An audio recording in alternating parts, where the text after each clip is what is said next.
RIMS की बदहाली के खिलाफ आज बीजेपी के नेता एक दिवसीय धरने पर बैठे थे। रिम्स प्रबंधन यानी कि एडमिनिस्ट्रेशन बिल्डिंग के सामने में ये जो तस्वीर देख रहे हैं, ये रिम्स के डायरेक्टर का कार्यालय है और इसी के सामने में बीजेपी के कार्यकर्ता आज एक दिवसीय धरना पर बैठे थे। उनका आरोप है कि राज्य के अलग अलग हिस्सों से यहाँ मरीज चलकर आते हैं, लेकिन उनको समुचित इलाज तो दूर बेड भी नसीब नहीं होता। सरकार जो है पूरी तरह से गंभीर नहीं है इस विषय को लेकर के। अगर स्वास्थ्य व्यवस्था को ठीक नहीं किया गया तो आगे उग्र आंदोलन भी करेगी। बीजेपी विधायक सीपी सिंह और तमाम नेताओं ने क्या कहा आज के धरने में, आइए सुनते हैं। धरना पर आज क्या जरूरत है सुधार की, क्या समस्या धरना प्रदर्शन भाई समस्या से सभी अवगत आए आप यहाँ इलाज सभी बदहाल है भारतीय जनता और मेरे जैसे व्यक्ति का यही मानना है के पदाधिकारीगण कि पहले रिम्स के इलाज की जरूरत सांसद जब तक रिम्स का इलाज सही ढंग से नहीं होगा तो मरीजों का इलाज सही ढंग से नहीं हो पाएगा। और इसीलिए मंडलों से आए हुए रांची महानगर के नेतृत्व में अधिकारीगण आज एक दिवसीय धरना दिया गया है ताकि सरकार के कानों में जूरेंगे, आप सभी यहाँ के धन्यवाद। जो प्रशासन के लोग हैं उनके कानों में जूरेंगे और यदि इस पर कोई सक्षम कदम नहीं उठाया गया तो विवश होकर फिर आगे की रणनीति हम लोग बनाएंगे। अब आगे की रणनीति बनाएंगे, लेकिन आज धरना के माध्यम से सरकार को और प्रशासन को चेतावनी देने के लिए हम लोगों ने धरना दिया है। क्योंकि स्थिति इतनी बदतर है कि हर आदमी पीड़ित है। एक मरीज तो पीड़ित है ही, लेकिन उसके सगे संबंधी चाहने वाले सारे लोग पीड़ित हैं। क्योंकि इलाज के नाम पर यह खानापूर्ति होती है, डॉक्टर इलाज नहीं मिल पाता है, नर्स से लेकर सारे लोग अब सभी रोना रोते हैं। अरे भाई, जितनी व्यवस्था है उतना में भी आप इलाज कर सकते हैं, लेकिन वो भी नहीं होता। आज दवा खरीदने के लिए बाहर लोगों को जाना पड़ता है, एक्सरे कराने के लिए बाहर जाना पड़ता है, खून के लिए बाहर जाना पड़ता है, हर चीज के लिए बाहर जाना पड़ता है। तो गरीब आदमी कहाँ से वो कर पाएगा। और डॉक्टर लोग जो प्राइवेट प्रैक्टिस करते हैं, मैं उनसे कहूँगा कि आप कीजिए, लेकिन जितनी समय की ड्यूटी आपकी रिम्स में है, कम से कम उतना समय तो आपको देना ही पड़ेगा। हाईकोर्ट भी संज्ञान लेती है, लेकिन नहीं, हाईकोर्ट ने भी लिया है तो हाईकोर्ट माननीय उच्च न्यायालय का मैं आदर करता हूं, लेकिन आप कोर्ट में बैठकर जो भी आप फटकार लगाते हैं, टिप्पणियां करते हैं, उससे तो समस्या का समाधान नहीं हो रहा है ना। समस्या का समाधान करना काम है सरकार का और यहाँ का एडमिनिस्ट्रेशन का, लेकिन यहाँ का डायरेक्टर इतना निकम्मा है कि उससे हो नहीं सकता, संभल नहीं सकता। इसलिए सरकार को तुरंत इसको विदा करना चाहिए। स्वास्थ्य मंत्री कहते हैं, दावा करते रहते हैं, बेड नहीं मिलता है। अब दिखाई नहीं पड़ता।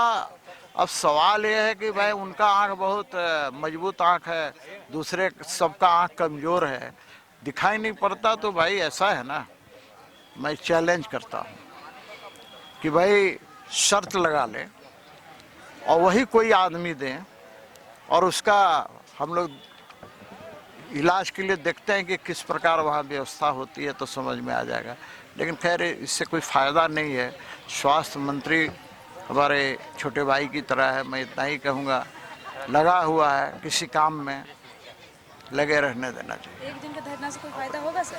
नहीं, देखिए, अब फायदा और घाटा क्या है, हम लोग धरना ही देंगे ना। हम लोग शांतिपूर्ण प्रदर्शन करेंगे, धरना देंगे, ये हमारा लोकतांत्रिक अधिकार है। हाईकोर्ट के फटकार के बाद ही आप लोग भी क्यों संज्ञान लेते हैं? नहीं, कई सालों से तो नहीं, हम लोग हाईकोर्ट की फटकार से क्या हम लोग का लेना देना है।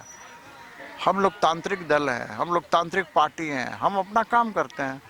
हाईकोर्ट का काम अपना काम करना है, हमारा काम अपना करना है। हम एक दूसरे के काम में थोड़े दखल देते हैं। मैं तो अपने देखिए, जिस प्रकार से इन 3 वर्षों में जब से कांग्रेस जेएमएम आरजेडी के नेतृत्व में यहाँ पर सरकार चल रही है, चौतरफा गिरावट हुई है। रिम्स अस्पताल जो था पूरे झारखंड का केंद्र बिंदु का अस्पताल था। इस अस्पताल पर लोगों का विश्वास और भरोसा बहुत ज़्यादा था लोग दूर दूर से आते थे इलाज कराने के लिए और ठीक होकर जाते थे। लेकिन आज रिम्स की स्थिति ऐसी हो गई है कि न यहाँ दवा है, न बैंडेज है, न मलहम है, न पट्टी है, कुछ नहीं है। न डॉक्टर समय से आते हैं, न समय से जाते हैं। कोई देखने वाला यहाँ पर मरीजों को नहीं है। लोग आते यहाँ इलाज कराने के आते उसकी मृत्यु हो जाती है, या फिर जो थोड़ा सा मजबूत होते हैं, संपन्न घराने के लोग होते हैं, वो दूसरे जगह महंगी इलाज कराने के लिए चले जाते हैं। एक सप्ताह पहले बन्ना गुप्ता से मुलाकात हुई थी, तो मैं पूछा स्वास्थ्य व्यवस्था के बारे में, तो उन्होंने कहा कि पिछली सरकार में नहीं देखते आप, हमारी सरकार में तो बहुत सुधार। अरे पिछली सरकार में तो यहाँ की जनता ने देखा है कि किस प्रकार से सुविधाएं मिलती थी, किस प्रकार से डॉक्टर यहाँ पे इलाज करते थे, किस प्रकार से दवाइयाँ प्रचुर मात्रा में उपलब्ध रहती थी, किस प्रकार से नए नए यहाँ पर सीटी स्कैन की मशीन लगाए गए थे, एक्सरे मशीन लगाए गए थे, डायलिसिस मशीन लगाए गए थे। आप क्या कर रहे हैं, उसको तो ठीक से मेंटेन नहीं कर पा रहे हैं। डॉक्टर यहाँ से मरीज को अपने क्लिनिक पे ले जाकर के देखने का काम कर रहे हैं, कोई देखने वाला नहीं। इसका स्पष्ट है कि यहाँ का पैसे का वारा न्यारा हो रहा है। कल जैसा कि सुना कि बोर्ड की बैठक थी, लेकिन ये कांग्रेस जोड़ो यात्रा में निकल गए, देश जोड़ो यात्रा में। कैसा देश जोड़ रहे हो? झारखंड राज्य की जनता को तबाह कर रहे हो। झारखंड राज्य का आप देश जोड़ने चले गए। इसका मतलब है कि यहाँ की जनता साहब कोई लेना देना नहीं है, रिम्स प्रबंधन से कोई लेना देना नहीं है। कल की बोर्ड की बैठक में बहुत सारे मामले का निष्पादन होना था। लोगों ने कहा कि दवा दारू के विषय में बात होनी थी, बैंडेज के बारे में बात होनी थी, टेंडर के बारे में लोग सामान नहीं खरीद पा रहे हैं। तो बैठक होती तो शायद कुछ कल्याण की बात होती, लेकिन कल्याण से कोई मतलब नहीं है। उन लोगों का सिर्फ है अपना कल्याण, राज्य का कल्याण नहीं, राज्य की जनता का कल्याण नहीं। ये नाटक करते फिर चल रहे हैं कि देश जोड़ो, देश जोड़ो। देश टूटा कहाँ? जो तोड़ने का काम तो तुम लोगों ने किया था, आप लोगों ने किया था। देश को तबाह करने का काम 2014 से पहले का याद करो ना जमाना। रोज स्कैम का खुलासा, रोज घोटाला का इसको खुलासा। आज क्यों घोटाले यार स्कैम हो रहे हैं? आज मोदी जी के नेतृत्व पूरा देश क्यों आगे बढ़ रहा है? आपको लगता है कि आज के धरना के बाद से रिम्स की व्यवस्था सुधरेगी? देखिए, सुधरने वाले लोग नहीं है। जनता इनको सुधारने का काम करेगी। उसका कोई उपाय नहीं। जनता सड़कों पर उतरेगी, अपने आप सुधर जाएंगे। जनता तो सर खतियानी जोहार यात्रा निकाल रही है आभार व्यक्त करने के लिए। कैसा खतियाने जोहार? घर से बिजली गायब, खेत से बिजली गायब, बारिश से बिजली गायब, बच्चों के पढ़ाई से बिजली गायब, हॉस्पिटल से बिजली गायब। कैसा खतियाने जोहार कर रहे हैं?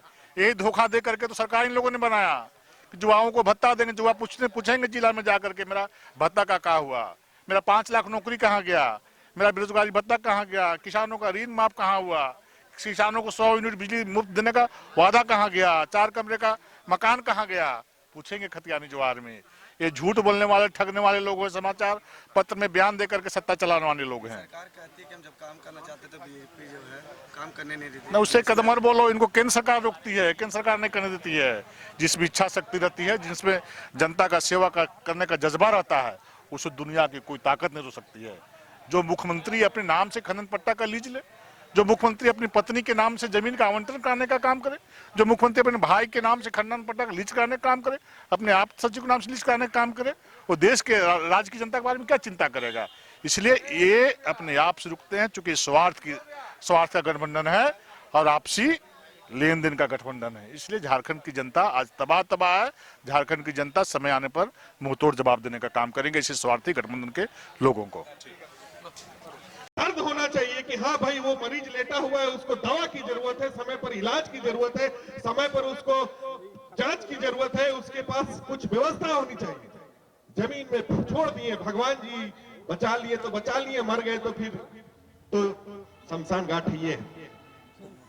ऐसा नहीं रखती है। हमको तरस आता है, थू करने का मन करता है, हेमंत सरकार पर थूकने का मन करता है। वहां पर इतने बड़े संख्या में मरीज रहते हैं और इतनी बड़ी मरीजों का यह अस्पताल अव्यवस्थित रहना हम सब के लिए बहुत बड़ा दुर्भाग्य।